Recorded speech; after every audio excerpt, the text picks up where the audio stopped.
Hi everybody, Joe here from SHUTTERSPEAK Photography. Nice to see your smiling faces again here on YouTube, especially you.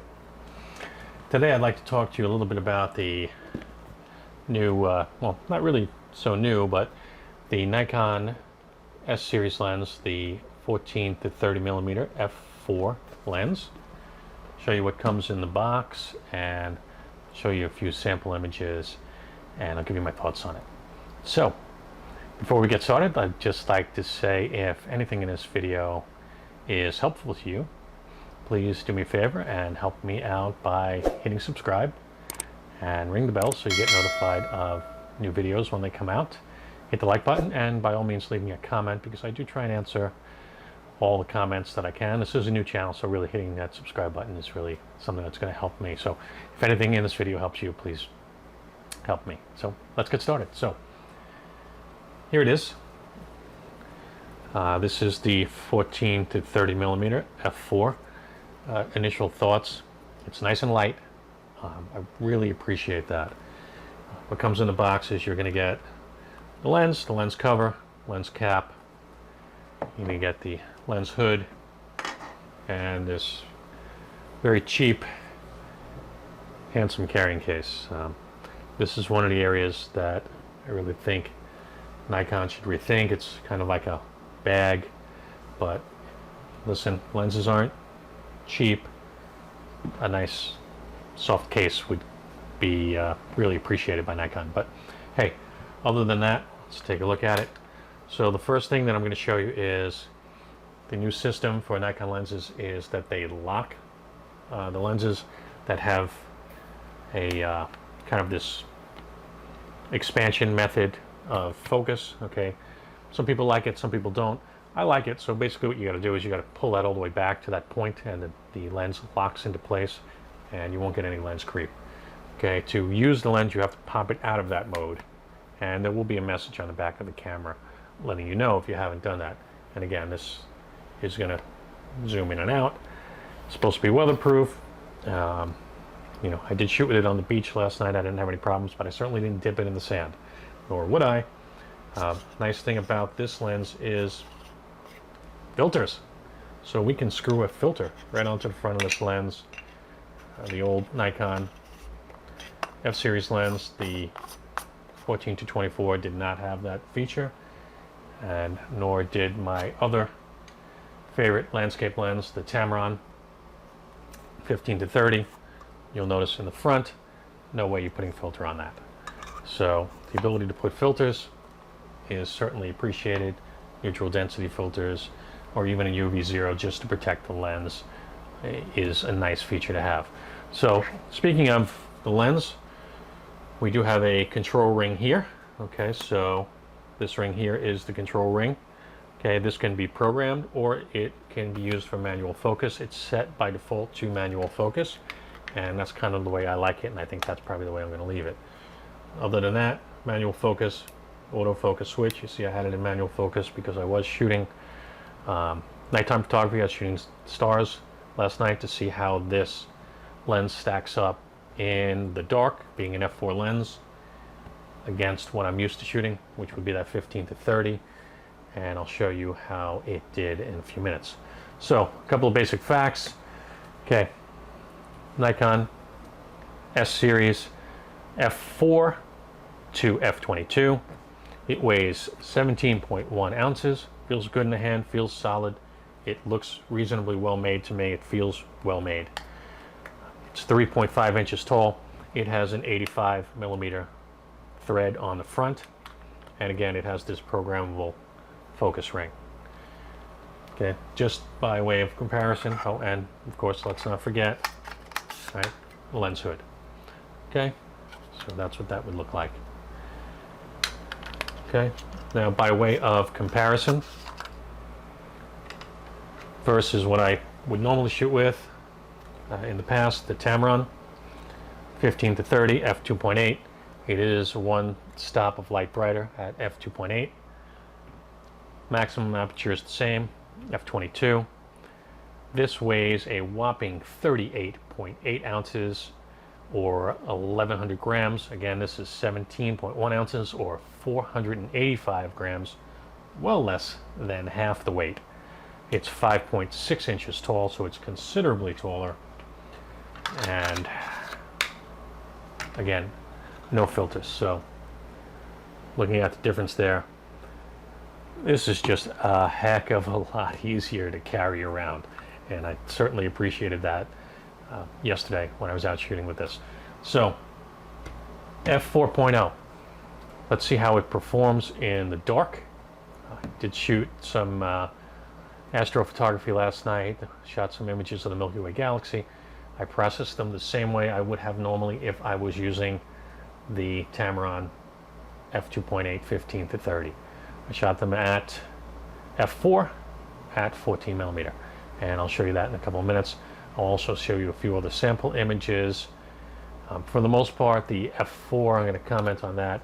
It's really not going to bother me all that much that this is an f4, because most of the time I'm shooting either cityscapes or landscapes.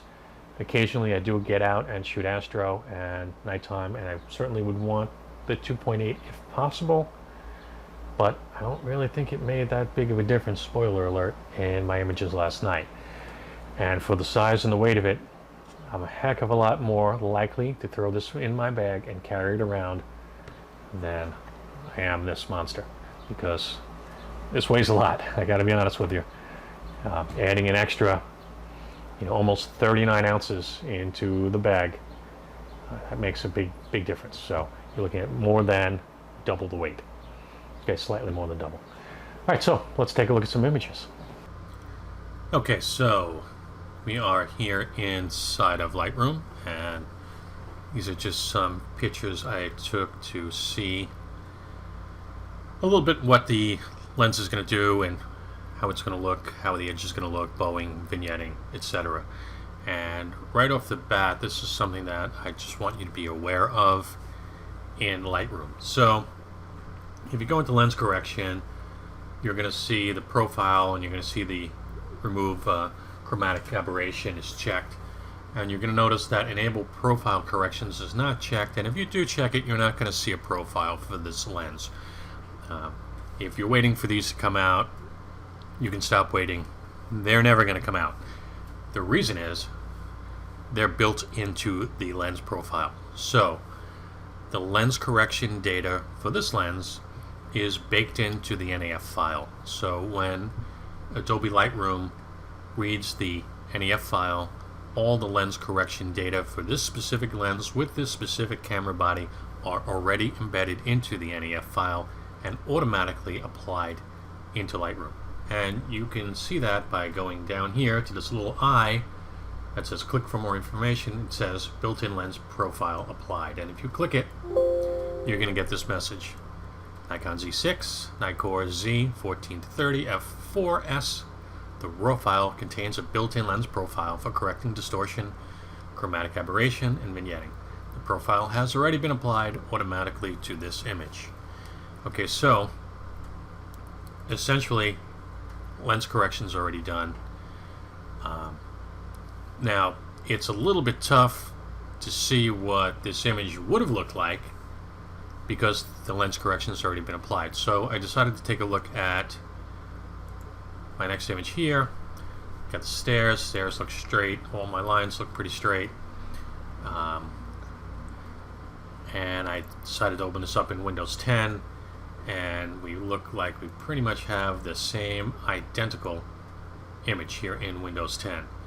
And I thought about that for a little bit, and then I realized, well, I have the the Windows NEF codec implied from Nikon. So I have the NEF codec from Nikon, which I downloaded and installed into Windows 10 on this PC. So very likely the codec is applying the lens correction from the NEF file. So again, not really a good comparison. So then I tried DxO, and now DxO did not have the profile and did not automatically read it. It did prompt me to download the profile, which I did not do. So we could get a fair comparison, and now we can actually see the difference in these images. So right off the bat, I'll point this out here. We can see the edge of the building but if we look in Lightroom, it is cut off. It's not there because lens correction has straightened and cropped this image, so we did lose this portion of the image. We can actually see a little more bowing in the image here, and looks like a little bit much darker in the corners here. Let's take a look at Lightroom. Okay, the corners are not as dark, and it's just straighter lines. So whether or not that's a good thing or a bad thing can be debated, but it certainly is easy, and likely I would have applied the correction anyway, but it's just something for you to know. You're going to lose a little bit of your image potentially in Lightroom, and there's no way that I'm aware of as of right now to override this. Okay, so that's just kind of the way it is. I also shot some landscape, so this is at 14 millimeters, ISO 100, absolutely no corrections applied here. This is completely flat image straight out of the camera, but you know, it just does a great job. I mean, you can see it's just super sharp. Let's move in a little bit. Let's go to 2:1. You know, it's just a real nice image. You know, not seeing any purple fringing or anything like that along the edges, and just a real sharp, real nice looking image. So very happy with that. 30 millimeter again. Oh, I'm sorry, 20 millimeter. Again, straight out of the camera. No corrections applied, and just super sharp, 2:1. Real nice image. Let's take another one. Okay, 14 millimeter at f11. Ground, no fringing. You know, again, very nice, very even image. No corrections applied again. So the next thing I did was I took it down to the beach, and I wanted to see what it would look like if I were doing landscape photography. So let me just show you what some of those looked like. I'm removing the filter here. Okay, and you can see some of the images here. Okay, and that's pretty much what these look like straight out of the camera. But now, typically, if I'm going to shoot the Galaxy, I'm not going to shoot it in this fashion. Well, I will shoot it in this fashion, but what I'm going to do is I'm going to take a bunch of images, and in this case I took 12 images. I stacked them using Starry Landscape Stacker, using a technique that I learned from Adam Woodworth. If you don't know Adam Woodworth, he is a master of nighttime astrophotography. Please look him up. He is just amazing. And using some of the things that he showed me, okay, I stacked 12 images using Starry Landscape Stacker, brought it into Photoshop, applied some corrections, some color corrections, and used Camera Filter Raw to bring up some of the exposure. And I don't think we can actually see it, and no, we can't, because this is the PSD file that then is outputted from Camera Raw. But point being, you know, essentially just went through and applied some clarity, a lot of dehaze, a lot of contrast, some vibrance, etc., and some a color lookup table. And this is the end result. So 14 millimeter at f4, 12 shots. It's 30 seconds shot at ISO 3200, and we just get at 2:1 here a pretty phenomenal shot of the Galaxy. Honestly, in my opinion, probably just as good as what I would have gotten from my 15 to 30 millimeter Tamron at f2.8, if not better. Again, though, this is a fully processed image, so we want to look at just in terms of noise factor. Let's just take one of them here. This was the baseline. You want to see what the noise looked like. Again, this is no corrections applied. Okay, no noise reduction or anything like that applied. And it's a pretty decent, pretty clean image. Let's make sure, yep, that is the correct one. And then there we go. Actually, you can see the color noise here in the combined image before noise reduction was applied. And then using Topaz, I used Topaz DeNoise AI and Topaz Sharpen AI to remove the noise, which I would have done if I was using my Tamron. And again, just a stellar image after the processing. Okay, so there you have it, folks. Those are my thoughts. It's a great lens. It's light, it's compact, it's easy to take with you. It takes a phenomenal picture. I can highly recommend this lens. Do I think a 14 to 24 f2.8 is going to come out from Nikon? Yeah, absolutely. When it's going to come out due to COVID-19, I can't really say. I mean, it was slated for 2020. Will it still make it for 2020? I guess that'll just remain to be seen. Hard to say. But quite honestly, smaller, lighter, with a longer focal range, shooting all the way up to 30 millimeter, which is nice. Less expensive, like I mentioned, and only one stop of light difference. It's a lens that you're going to want to take with you because it's easy, it's light, and it's just a fantastic all-around lens. So if you were thinking about purchasing it, by all means, I mean, I think you should pull the trigger.